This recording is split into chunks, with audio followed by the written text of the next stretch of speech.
بسم اللہ الرحمن الرحیم۔ السلام علیکم ناظرین، میں ہوں آصف عنایت اپنے یوٹیوب چینل سے۔ میں یہ کالم نگاری تحریر جو پڑھتا ہوں، یہ جو ویلاگ کرتا ہوں، یہ میرا پیشن ہے۔ اور چونکہ ملک میں سیاسی صورتحال جو ہے وہ پورے آکسیجن سے زیادہ اتری ہوئی تھی، اس لیے اب بھی ہے، لیکن میں اس کو چاہوں گا کہ اس کو کم از کم ٹچ کیا جائے۔ آج ہم بصیرت قوم جہاں پر کھڑے ہیں، ایسے کیوں ہوا؟ دراصل اس کی پوری وجوہات ہیں جو بنیادیں ہیں ہماری، جو تعلیمی نظام سے شروع ہوتی ہیں اور آگے چل کے باقی اداروں کی ساری کارکردگی پھر اسی کے مطابق ہوتی ہے۔ سب سے پہلے اپنی تعصب کی اینک اتارنا ہوگی۔ جب تک ہم غیر متعصب نہیں ہوتے، غیر جانبدار نہیں ہوتے، ہم چیزوں کا صحیح انالیسز نہیں کر سکتے۔ جہاں تک حکمرانوں کا تعلق ہے، تو جیسے لاء میں یا کسی ڈیفینیشن ہوتی ہے کہ جی اس میں فلاں کو فلاں سمجھا جائے گا، تو جب حکمرانوں کا ذکر آئے اس میں ڈکٹیٹر بھی شامل ہیں اور جمہوری حکمران بھی۔ بنیادی طور پر تعلیم آج کی دنیا میں تعلیم حکومتوں کا ذمہ داری گنی جاتی ہے، اور روزگار کے مواقع مہیا کرنا بھی حکومت کی ذمہ داری ہوتی ہے، سسٹم کی ذمہ داری ہوتی ہے۔ ہم نے اپنے تعلیمی نظام میں کچھ اس طرح کا کام کیا کہ جو شخصیات ہیں، جو شخصیت ہے بچے کی، جو بچہ اسکول میں جاتا ہے، اس کو ہم نے ایک اپنی طرز کا بچہ بنایا ہے۔ یوں کہہ لیں کہ فوٹو کاپیاں تیار ہوتی رہی ہیں۔ آج بھی اسکینڈینیوین کنٹریز میں، یورپ، امریکہ میں 5 سال کے بچے کو اور اس سے ابو اس کی ایجوکیشن شروع ہوتی ہے۔ پچھلے دنوں میں نے اپنے دوست کے حوالے سے سویڈن کی بات کی تھی، تو 5-7 سال کی عمر تک تو وہ بچے کو ویسے ہی کچھ اس کا ماحول، چیزیں دیتے ہیں جس سے اس کی جو ذہنی رجحان ہے اس کا پتہ چلے، پھر اس کے مطابق وہ شخصیت کا چناؤ کرتے ہیں کہ اس کو کس طرف لے کر جانا ہے۔ اس طرح معاشرہ مختلف شخصیات پر مبنی ایک خوبصورت معاشرہ تشکیل پاتا ہے۔ ہماری بد نصیبی دیکھیے کہ ہمارے حکمران جو ہیں وہ پہلے ہم کہتے تھے کہ صاف پانی نہیں دے سکے، یہ تعلیم، یہ سارا کچھ کیسے دیں گے، یہ تو سچ بھی نہیں بول سکے۔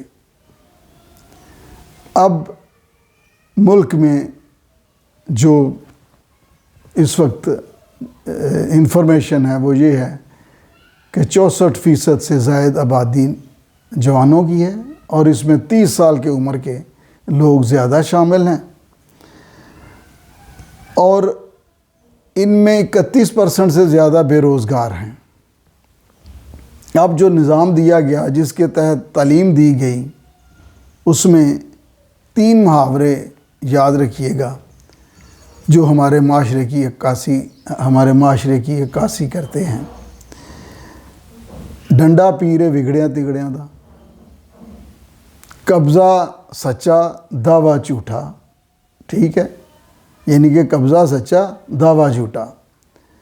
پھر مشتری ہوشیار باش، یعنی ہم فراڈیے کو کچھ نہیں کہیں گے، خریدنے والا وہ ہوشیار باش ہو۔ یہ بے شک فارسی کا چلا آ رہا ہے جب سے مغل ادھر تھے۔ تو یہ جو 64% نوجوان ہیں، ان کو مختلف ٹرکوں کی بتیوں کے پیچھے لگا رکھا ہے، جو فوٹو کاپیاں تیار کیں، ان کو جو سندیں دیں، اس طرح یہ کریٹر نہیں ہم نے پیدا کیے، ہم نے موجد نہیں پیدا کیے، مقلد پیدا کیے ہیں۔ اس میں نہ میرا قصور ہے جو ان سکولوں سے پڑھ کر آیا، نہ آپ کا قصور ہے، یہ پالیسی میکر کا قصور ہے۔ وہ پالیسی اپنے اقتدار کے لیے بناتے ہیں۔ مجھے یاد ہے جسٹس قیوم نے ایک ٹیچرز کا کیس تھا ان کے پاس، تو انہوں نے ڈپٹی کمشنر کو بلایا ہوا تھا۔ ڈپٹی کمشنر کو کہا کہ اگلی تاریخ پر یہ جب آئیں تو ان کے ہاتھوں میں سوٹیاں اور سروں پہ ٹوپیاں ہوں۔ اب یہ دو سمبل تھے، سوٹی اور زبردستی کا سمبل تھا۔ ایجوکیشن اور شخصیت انسپائریشن سے آتی ہے، ڈنڈے سے تشدد یاد رہتا ہے، تعلیم بھول جاتی ہے۔ اور بہت ساری میری اپنی وہ جو ایجوکیشن ہے اس کے دوران باتیں ہیں، میں ان ٹیچرز کا ذکر نہیں کرنا چاہتا کیونکہ تعریف ہی کرنی چاہیے۔ اور ایک یہ بہت بڑا المیہ ہے کہ ہم عمر سیدھا کو بزرگ سمجھتے ہیں، حالانکہ بزرگی کا تعلق شعور کے ساتھ ہے۔ ادب ہونا چاہیے رشتوں کا، والدین کا، بڑے بہن بھائیوں کا، اور ہر بندے کا احترام ہونا چاہیے، لیکن بزرگی جو ہے وہ شعور کے ساتھ میل کھاتی ہے۔ ایک مغربی رائٹر ہوئی ہیں ایما ڈینکن، انہوں نے ایک بریکنگ دا کرفیو کتاب لکھی، پاکستان میں اس کا سیاسی سفرنامہ کے نام سے ترجمہ ہوا۔ وہ کہتی ہیں کہ ضیاء الحق کے دور میں پرائیویٹ سکول گلیوں محلوں میں کھل گئے، اور ان کے بڑوں کے نام سے، یعنی کہ جو گورے ہیں ان کے نام سے سکول کھلے، پرائیویٹ تعلیم عام کی۔ اور ہم نے 71 سے 77 تک کا زمانہ دیکھا جب ایجوکیشن میں حکومت معاونت کرتی، بلکہ فری تھی۔ آج میری ایج کے جتنے لوگ گریجویٹ ہیں، پڑھے لکھے ہیں، مطلب جو بھی تعلیمی نظام تھا اس کے حوالے سے لکھا پڑھا جاتا ہے، تو وہ مفت تھی، ورنہ کون پڑھ سکتا تھا۔ وہ بریک لگایا ایک خاص طبقے سے انتقام لینے کے لیے۔ وہ طبقہ ایک سیاسی جماعت میں بہت زیادہ تھا، تو کیا نتیجہ نکلا؟ آج تعلیم والدین کے لیے سب سے بڑا مسئلہ ہے۔ مہنگی ترین تعلیم ہے دنیا میں پاکستان میں، اور جب بچہ تعلیم حاصل کر لیتا ہے تو وہ بوڑھے ماں باپ کو دیکھتا ہے، ماں باپ بے روزگار بچے کو دیکھتے ہیں۔ ان کا کیا کیا؟ آپ نے سوال کرنا ہے، آپ نے حمایت نہیں کرنی، آپ نے حمایت نہیں کرنی۔ ایک جیالہ، پٹواری، متوالا، خدا کے لیے یہ بند کریں، ان سے حساب لیں، ان کی حکمرانی کا۔ یہ جتنے بھی گزرے ہیں، مجھے نہیں پتا کہ کس کے ساتھ ایفیلیشن ہے۔ مینٹلی سوچنا پڑے گا کہ کیوں ہے ایفیلیشن، کیا کیا انہوں نے۔ یہ جو پروٹوکول پہ سڑک روکتے ہیں، ہم رک جاتے ہیں، ہمارا راستہ رک جاتا ہے۔ ہمیں اپنا راستہ خود کھولنا ہوگا۔ جب تک سیاسی جماعتیں اسٹیبلشمنٹ کی طرف دیکھنا بند نہیں کرتی، جب تک سیاسی جماعتوں کے اندر جمہوریت نہیں آتی، جب تک ہم سوال نہیں کرتے، جس پر قدغن ٹیچر نے لگائی تھی، مدرسے کے جو معلم تھے انہوں نے لگائی تھی۔ میں نے کان پکڑائے ہوئے بچوں کو آگے قاعدہ یا جو بھی ہے اور اوپر ڈنڈے پڑتے ہوئے پیٹھ پہ سبق یاد کرتے ہوئے دیکھا ہے۔ وہ کیا سبق یاد کرے گا؟ اس کو تشدد یاد رہے گا۔ ہم نے تشدد کو پروموٹ کیا، تعلیمی اداروں سے لے کر حکمرانی کے طرز تک۔ آپ نے کبھی سوچا ہے کہ ڈکٹیٹرشپ 9-10 سال آرام سے گزار جاتی ہے، اور جو سلیکٹڈ ہو یا الیکٹڈ ہو، جو جمہوری حکومتیں کہلواتی ہیں، وہ نیزے کی اینی پہ ہی رہتی ہیں۔ اس کی وجہ یہ ہے کہ ڈنڈا پیر ہے وگڑیاں تگڑیاں دا، یہ ہمارا محاورہ ہے۔ اب ایک الیکشن کے حوالے سے ایک مخصوص اماؤنٹ ہے کوئی 5-10 لاکھ روپے تک کی کہ یہ لوگ الیکشن پہ زیادہ سے زیادہ اتنا خرچ کریں گے، اس وقت میرے ذہن میں نہیں ہے۔ اس قانون پہ یہ عمل ہو جائے نا تو عام آدمی اسمبلی میں پہنچ جاتا ہے، وہ عام آدمی کی ریپریزنٹیشن کرے گا۔ پرویز صالح صاحب محترمہ بے نظیر بھٹو صاحبہ کے وقت میں ان کے وفاقی وزیر رہے ہیں پرویز صالح صاحب، لٹریسی کمیشن کے چیئرمین، انہوں نے یہ موومنٹ آج کل چلائی ہوئی ہے۔ میں بھی اس کو سیکنڈ کرتا ہوں، اس کو فالو کرتا ہوں، اس کوشش کو۔ اب یہ جو 55% بچیاں سکولوں سے باہر ہیں، 5 سے 16 سال کے بچے جو 44% آف دا یہ ینگر سکولوں سے باہر ہیں، بے روزگاری جو ہے وہ نوجوانوں میں بھی ہے، جو روزگار پہ تھے ان پر بھی ہے۔ ایک دانشور گورا ہے، وہ کہتا ہے کہ میں 3-4 کلاس کے بچے سے سوال کرنے گیا، مطلب کلاس کے بچوں سے سوال کیے تو سوالوں کے انبار تھے۔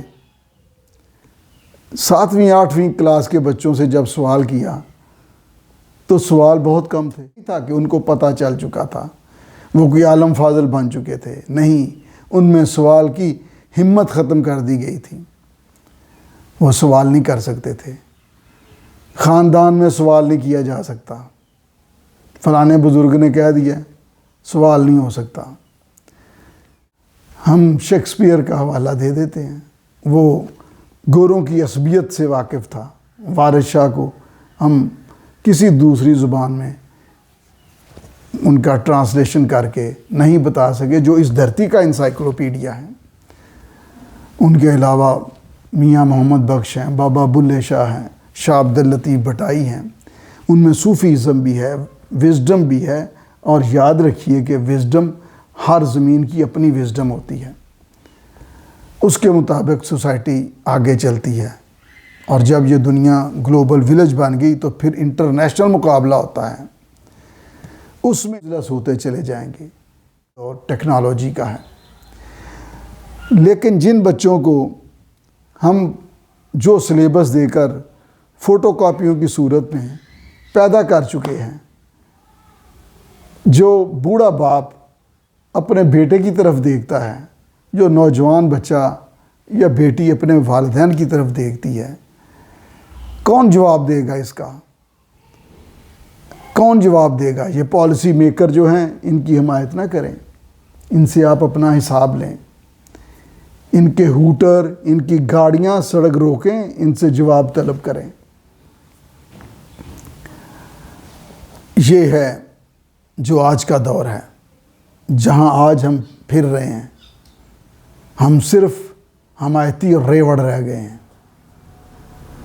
ہماری اپنی سوچ مکفل کر دی گئی ہے۔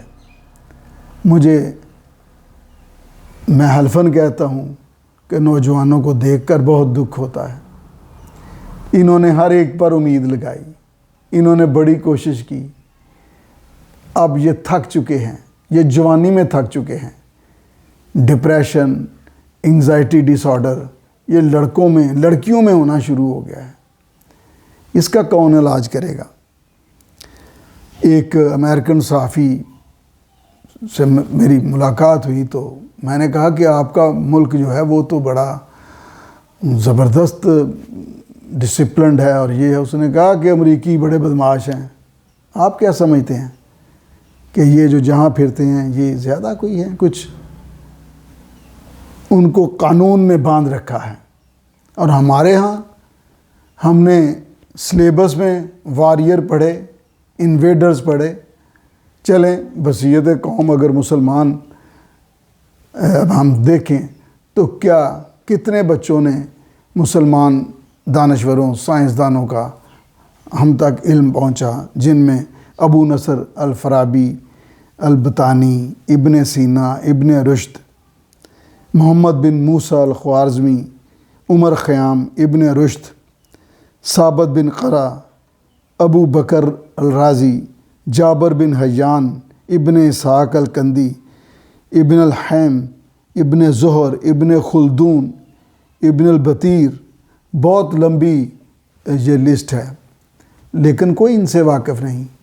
یہ 8ویں 7ویں 6ٹھی 9ویں ان صدیوں میں یہ آئے، انہوں نے زبردست ایجادات کی جو اس زمانے میں ممکن تھی، لیکن کوئی ان کا نام نہیں لیتا۔ کیوں نہیں لیتا؟ کیونکہ ہم پڑھنا ہی نہیں چاہتے۔ ہم چاہتے ہیں وارئرز بے شک یہ عسکری اسکولوں میں، عسکری اداروں میں پڑھائے جائیں، یہ بھی قومی اثاثہ ہیں، لیکن یہ ڈاکٹر قدیر خان صاحب تک آپ دیکھیں، ہندوستان میں عبدالکلام، یعنی مسلمان تو میرے آقا کی حدیث طیبہ ہے، مومن کی کھوئی ہوئی میراث ہے۔ وہ کھوئی ہوئی میراث، اب میں چونکہ دین کو میں نہیں ڈسکس کرنا چاہتا، میں اسی پہ اکتفا کرتا ہوں۔ اگر آج بھی ہم واپس جائیں تو ہم اپنی میراث پا جائیں گے، اور مومنین کا سلسلہ تو حضرت ابراہیم علیہ السلام کی سے شروع ہوتا ہے اور آگے تک چلتا ہے۔ بہرحال آج میں اس حوالے سے سمجھتا ہوں کہ ہم جس جگہ کھڑے ہیں، آپ دیکھیں کوئی دنیا کی کوئی سوسائٹی ہے جس میں ڈاکٹر، جن پر کروڑوں روپے خرچ ہوتے ہیں، ڈاکٹر بننے کے بعد سی ایس پی افسر بنتے ہیں، سی ایس ایس کرتے ہیں کہ A C custom, D C, deputy commissioner اور یہ مجسٹریٹ اور یہ لگ جائیں۔ کس لیے؟ سلوٹ مارنے کے لیے اور سلوٹ مروانے کے لیے۔ یہ نوآبادیاتی نظام کی غلامی چلی آ رہی ہے۔ یہ غلامی کا ایک نادر نمونہ ہے آپ کے سامنے۔ میں سمجھوں گا ہم اس دن آزاد ہو گئے جس دن سرکاری نوکری آخری چوائس رہ جائے گی۔ لیکن جو قوم تیار کر چکے ہیں، جو بچے نوکری کی عمر کراس کرتے چلے جا رہے ہیں، ان کا تو کچھ کریں۔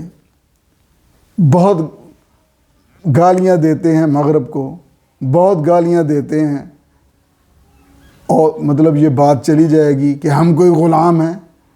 جس دن سیاسی جماعتوں کی قیادت سے ورکر نے سوال کیا اور انہوں نے سن لیا، جس دن یہ بیوروکریسی کی جو لائنوں میں کھڑے ہوتے ہیں غلام بیچارے، میں نے دیکھا ہے ایم اے پاس لڑکے کسٹم میں اور دیگر اداروں میں سپاہی بھرتی ہونے، غلام بھرتی ہونے ہوئے ہیں، جو عید پر، ویکینڈ پر دوسروں سے بیچارے پیسہ لے کر اپنی تنخواہ میں شامل کر کے گزارا کرتے ہیں۔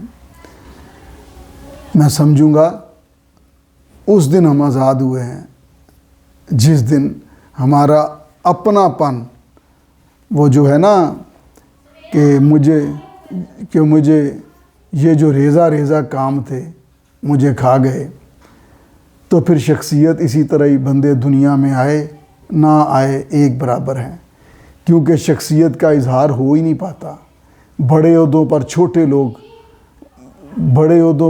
لوگ بیٹھے ہوتے ہیں، اور ٹھیک ہے اگر کوئی اپنی محنت سے، اپنی کسی لگن سے وہ کچھ مقام حاصل کرتا ہے تو وہ ضرور کرنا چاہیے۔ دیکھیے کہ انسانی ترقی کے حوالے سے 189 کنٹریز میں سے 154 نمبر ہے، کرپشن کے حوالے سے 146 میں سے 140 پہ ہیں۔ اب میں ذکر یہ نہیں کرتا کہ کس دور میں کتنا ہوا، میں یہ پھر کہوں گا کہ آپ حکمرانوں کی حمایت کرنے کی بجائے ان سے سوال کریں اور اپنی آزادی مانگیں، اور حکمرانوں سے درخواست ہے کہ جب تک وہ 20-25 سال کی ایک مربوط پالیسی پورے دانشوروں کی ایکسپرٹیز ہے، ان کو، دانشوروں کو، سائنسدانوں کو سب کو مل کر اس ملک کی 20-25 سال کی ایک مربوط پالیسی منصوبہ بندی کریں. پھر حکومت جس کی بھی ہو، اس میں اگر وقت کا تغیر آتا ہے، کوئی دنیا میں حالات تہ و بالا ہوتے ہیں تو اور بات ہے، ورنہ ایک سمت پہلے مقرر کرنی چاہیے جس میں جت جائیں. وہ ریاست طاقتور ہوتی ہے، ترقی کرتی ہے، جس کا فرد اور ریاست کا معاہدہ اٹوٹ ہو، قائم رہے. آج بد نصیبی سے فرد اور ریاست کا معاہدہ ٹوٹ رہا ہے. اس پر عنان اقتدار کو، مقتدرہ کو غور کرنا ہوگا. اس پر دانشوروں کو زبان کھولتے وقت انصاف کرنا ہوگا کہ حقیقت کیا ہے. جانتے ہوتے ہیں یہ سب کہ جو بیان کر رہے ہیں یہ ٹھیک نہیں ہے. اور جو مذہبی علماء ہیں، مذہبی، ان کا بھی یہی صورتحال ہے. وہ بھی دین تو ایک ہی ہے نا. اب دیکھیں الگ الگ راگنی ہے. تو بہرحال آتے ہیں اپنے موضوع کی طرف. ہم نے بنیادی طور پر حمایت نہیں کرنی، ہم نے سوال کرنا ہے. اور سوال کرنا ہے کہ یہ 64% نوجوان آبادی، اس کا 31% بے روزگار، 58% لڑکیاں اسکولوں سے باہر، 5 سال سے لے کر 16 سال کی عمر کی آبادی کے بچے اسکول سے باہر. اور خوراک، پوشاک، تعلیم، یہ سب گورنمنٹ کا ذمہ ہوتا ہے. اور ہم نے یہ دیکھا ہے، ہم نے یہ 71 سے 77 تک دیکھا ہے. یہ میں ڈیبیٹ کے لیے حاضر ہوں اگر کسی کو کوئی غلط فہمی ہو. تو آج کے لیے میرا اتنا ہی پیغام ہے یا درخواست ہے نوجوانوں سے، عوام سے، کہ یہ سوال کرنا سیکھیں، حمایت کرنا بند کریں گے اگلے ویلاگ میں. اللہ حافظ.